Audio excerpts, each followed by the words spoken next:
Hello everyone, welcome back to 38 minutes of Permadeath.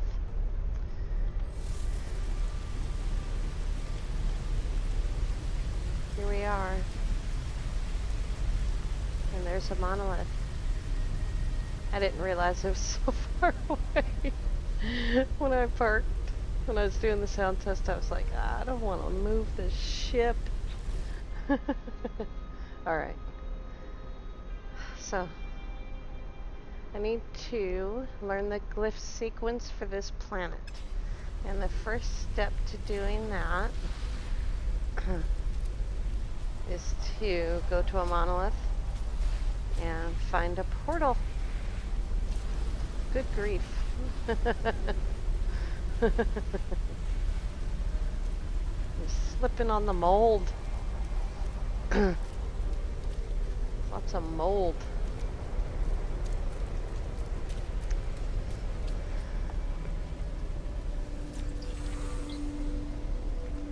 Alright.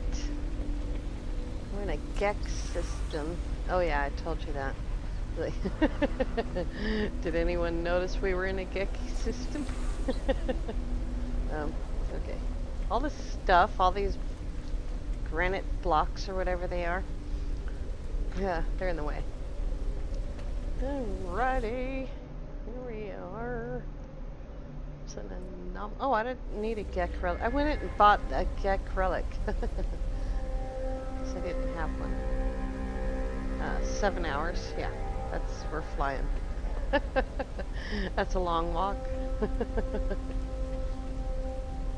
Yep. I don't know why I parked up there. I just guess I thought it would look cooler. But I meant to park right there. Not on the mountain above that. But from the sky, it's hard to tell, you know, exactly where you are. Hello, Joe. Here we go.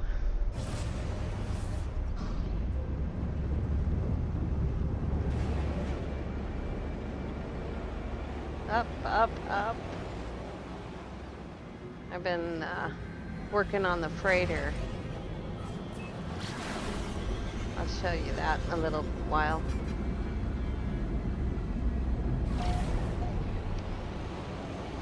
Oh boy.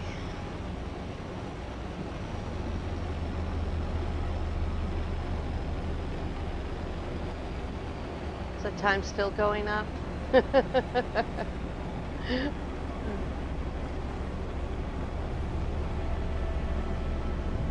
Oh. Right there. I thought it was the other side of the hill.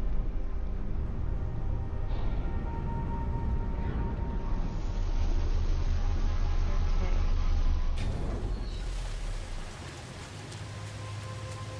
I like this kind of cave. When you first start a game, this cave is like wide open over here. It's full of ferrite. I don't see any marrow. There's a little bit back there. Yeah, there's some marrow. Oh, it's much bigger than I thought it was. It goes all over the place. Goes back over there towards the portal. This is a great place to start a game. And it is out on the spawn ring, so as far as I know.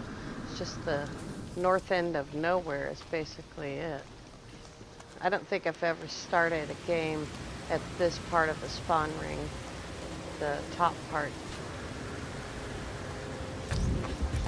Alright, here we go. Let's see if we can charge a portal. And there's cobalt.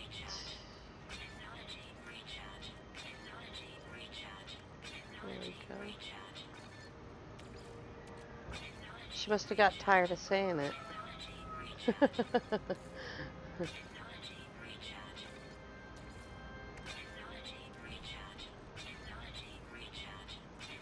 All right. We had enough stuff.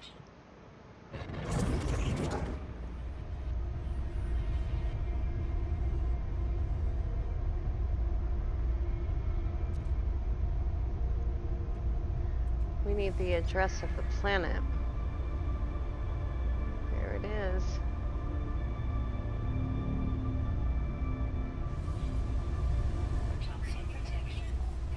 Alright. Look at them. Gosh, there's so many of them. So many birds. Bat birds.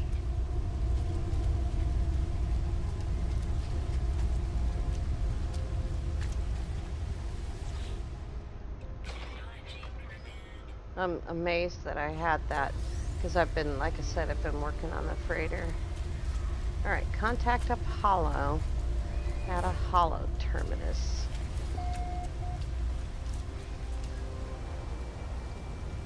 Where's that? 11 minutes away.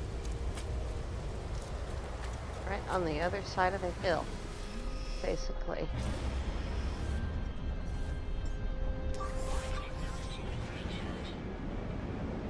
On the other side of several hills, basically.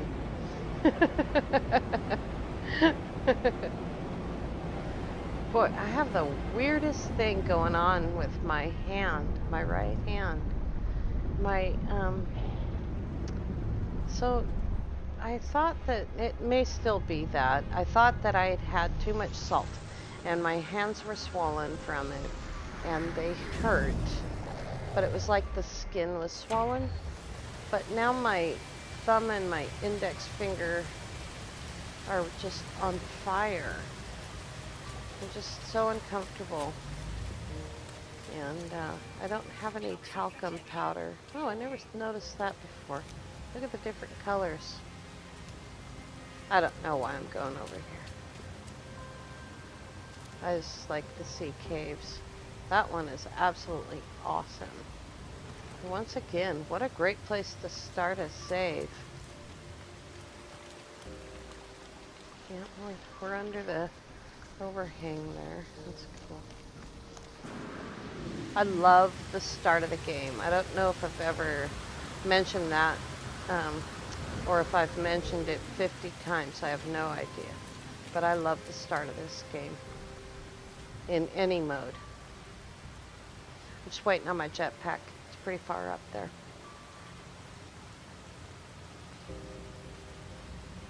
Here we go. Elevator going up.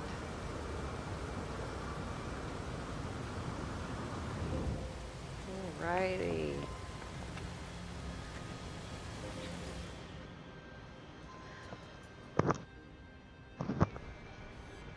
Ouch. That was my arm.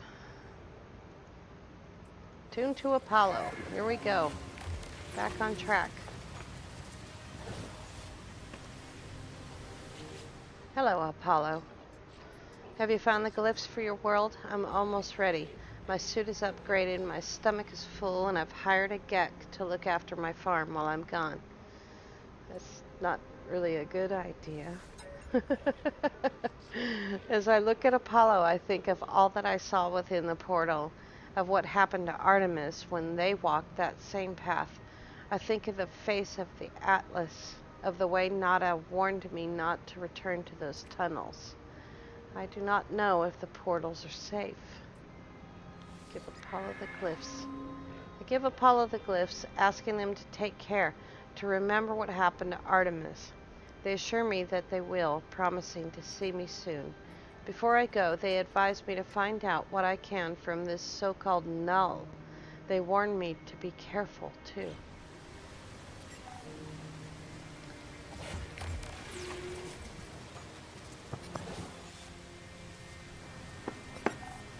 There he is. Never noticed what color he was wearing before. They look so weird. But they're like, you know, motherboards with wires coming off their shoulders. No. Two travelers. One who cared too much and one who cared too little. The universe is not what you thought it would be, is it? What you felt was promised. Don't feel bad. Every sentient being that has ever lived has felt this way at some point. I know I did, once upon a time. I was angry, confused at my own solitude. Imagine my surprise when you woke me. Oh, I know you didn't mean to. I know you were just playing around with portals. But whatever you did, I'm here now, and I need your help.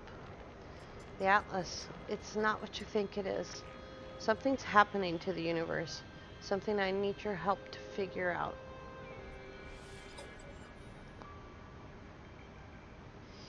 The Sentinels do not just keep the peace across the universe. Their motives run deeper than that, seeking out anomalies in the multiversal structure and eliminating them from existence. Have you looked at me? What do you think a Sentinel would do if they came across my form? No, it has to be you, traveler. There is an observatory nearby. It will lead you to the location of a crashed freighter of great interest to our investigation. There we will find the first secret, I am sure of it. Know that the Atlas is neither enemy nor friend to us. No more than the air or the wind might be called such names. But it is terrified.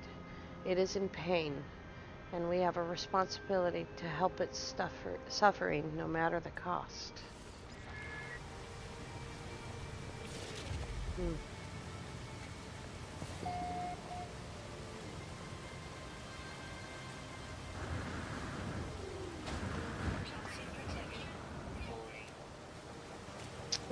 saving chart. Did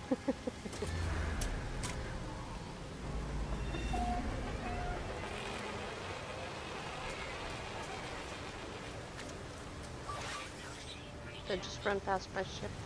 There it is. All right, here we go.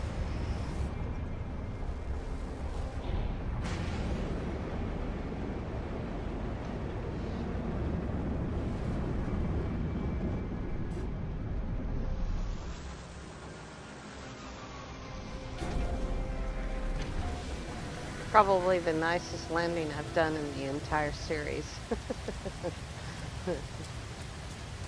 Not that I'm, trying to be impressive. I'm just incredibly reckless. Just like, want to get down on the ground. Now. There we go.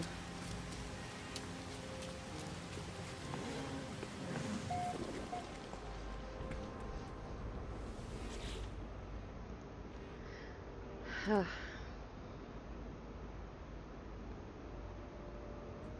don't think this is special. The GEC specialist Polo went out to investigate one such craft, the life signature of a Korvax still on board. They never returned. Is this how Nada and Polo met? Is this how my friends found each other? There's a signal on the console, a warning on repeat, 16 short bursts of data in a loop. I extract coordinates for the distress signal. A crashed vessel awaits me on another world.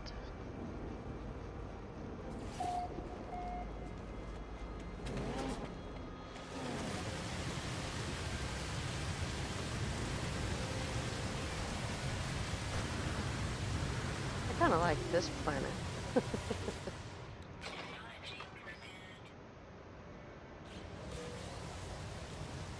Ouch.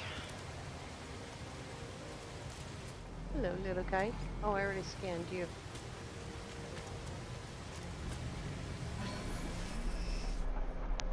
Boy, I don't know what's causing my fingers to burn.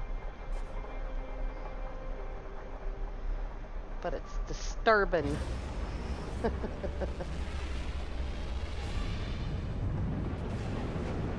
It's like, it's almost like I touched a hot stove or something.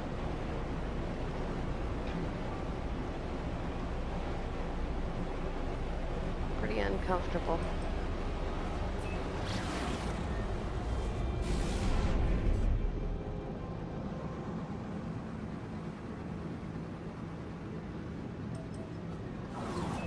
Oh, good grief, come on.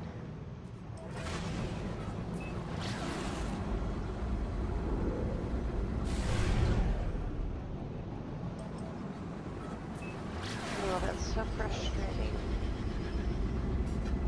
Does anyone else find that frustrating?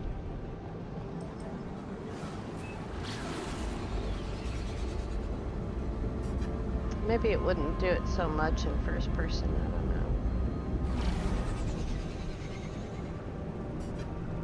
know. Oh, more than one crash freighter. Take your pick.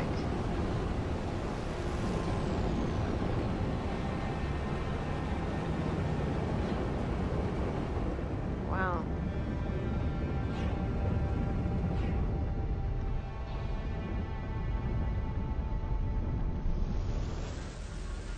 I'm always careful which way I'm pointing when I land at a crash freighter because I've ended up stuck up there in the superstructure. And so sometimes you take off and your ship starts going forward before it's high enough off the ground. Here we go. Read log. I do not know who will read this message. I do not know if anything will survive, but I must die as I live.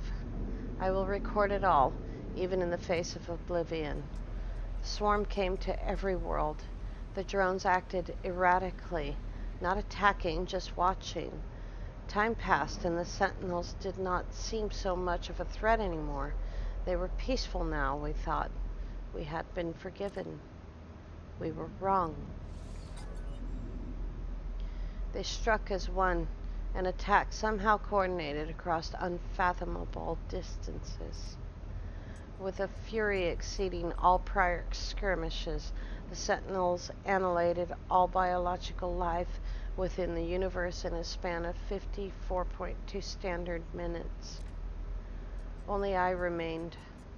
The Korvax stood with me in the end. To their credit, they concealed me within their flotilla as they headed towards the center. They are coming now. The screams of my friends resonate in every hall, every corner. The sentinels have found me. I told Nada to leave. I told them what we already know, all of us, in our hearts. We are not alone. Even if I die, even if all that is left of me are these words, Nada will find me again in another universe. 10 just like me, 1,000, 1,000,000 travelers. We are not alone, for every soul is many. Even in the face of 16, we must declare that we lived, we existed, no matter the horror of the end. They are at my door. There it is, the kids in a nutshell.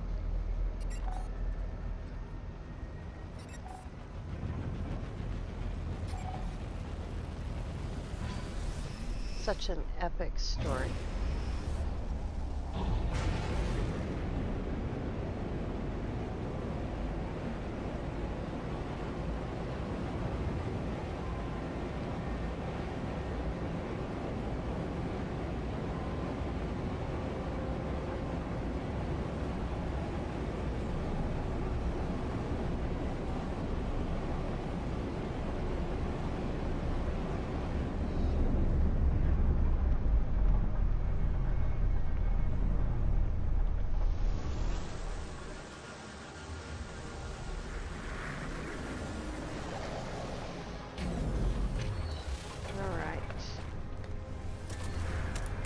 We're almost through this part, and then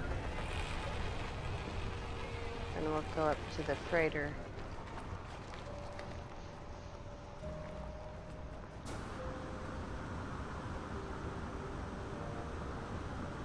Boy, I tell you, we're going from toxic poisoning to radiation poisoning, back and forth.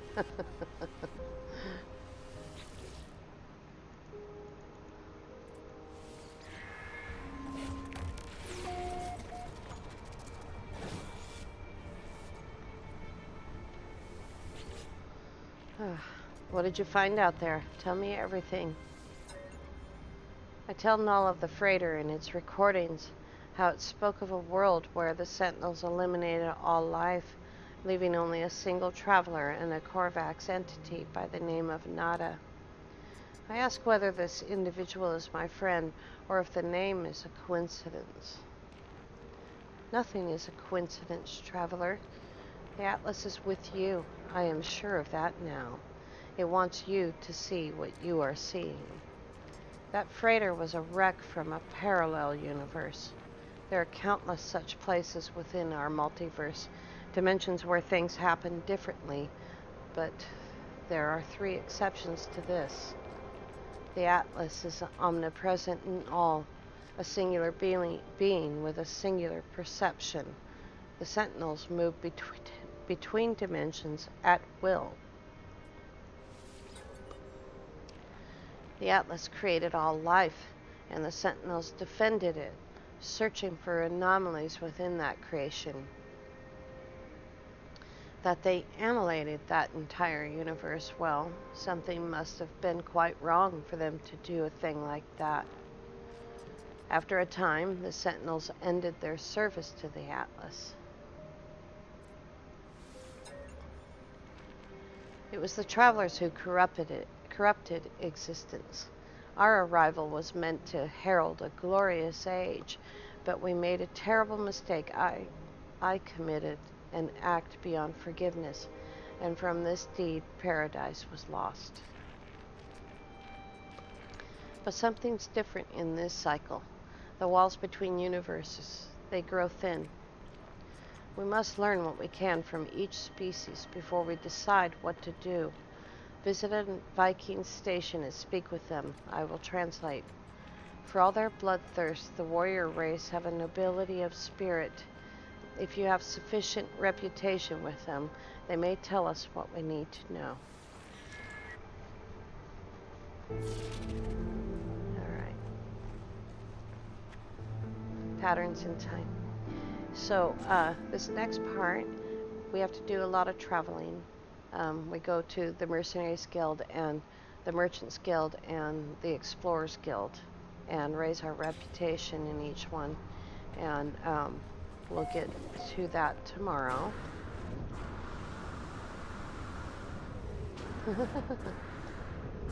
Last time I hit the deck, it was really hard. So, yeah. So we'll pick that up tomorrow, Patterns in Time. And right now, we will go up to the freighter. So I'm preparing for the eventuality of going through the center. And I'm still not sure I'm going to do it because I really hate to walk away from ocean beaches, and it'll still be there, you know, people will still be there, and it's still a perfect world, it really is. There we go.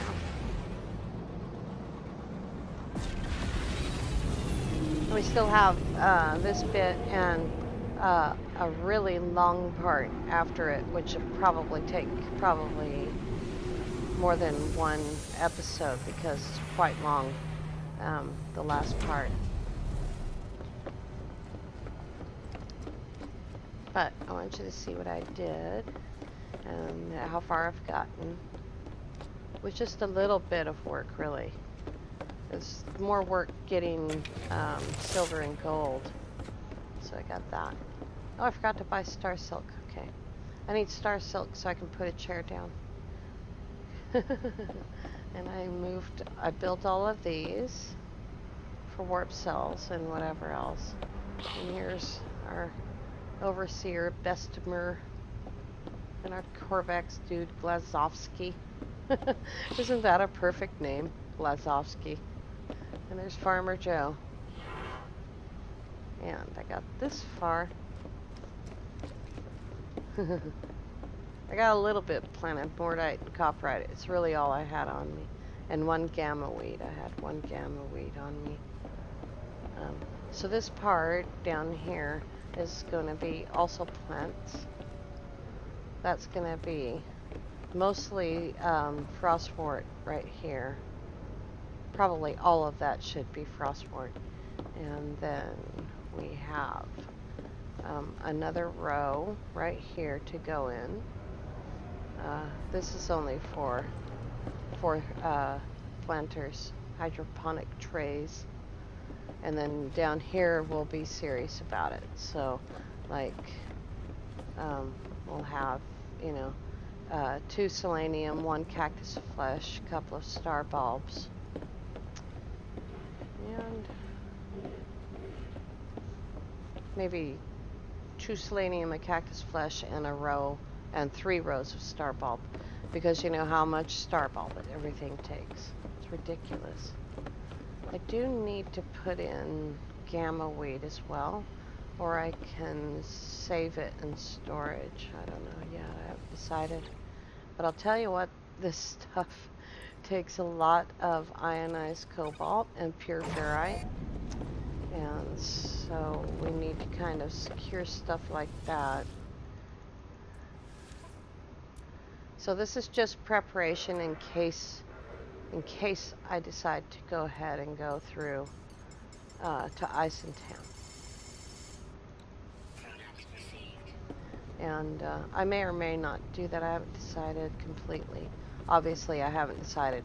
I'm like, I don't know, kind of at the point with this guy, you know, where I'm like, do I carry on or not? You know, see if we can find a decent job. Trade expedition, long term.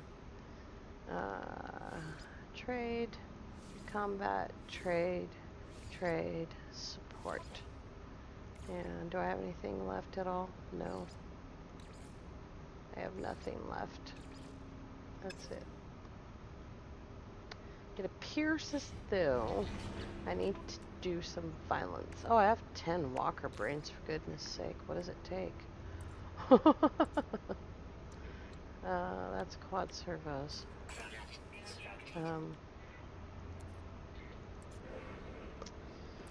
Mind control devices.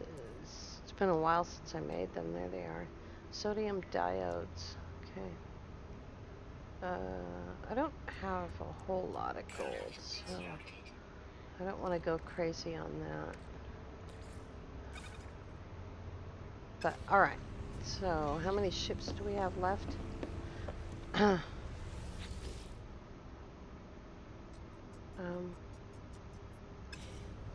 Let's see here. Oh, that's right. I only built one. I only built one room. Let go of me, dude. Alright. When we come back tomorrow, we have 3 star systems to visit to raise our reputation everywhere. And I'm going to keep working on this. This just takes a lot of grinding as far as getting the bits and pieces. And I may, I'll go ahead and build this farm up here because it's convenient, you know. And I got to try to empty out some of the storage space. It's just ridiculously overflowing. There's just no room for anything. And like, I don't need all this phosphorus, I don't think. I might. Oh, let's do it anyway. Looks like I do need to do that stuff. Okay, that's where we're at. We are in the second to last part of the Artemis mission line. Artemis First Traveler, the Purge. That's what I usually call it, because that's the big 3 parts. And then we will come back and make the decision about whether we go on to the next galaxy. Ah, boy, that was really long and boring and silly. I want to thank you all so much for watching. We'll see you tomorrow. Have a great day.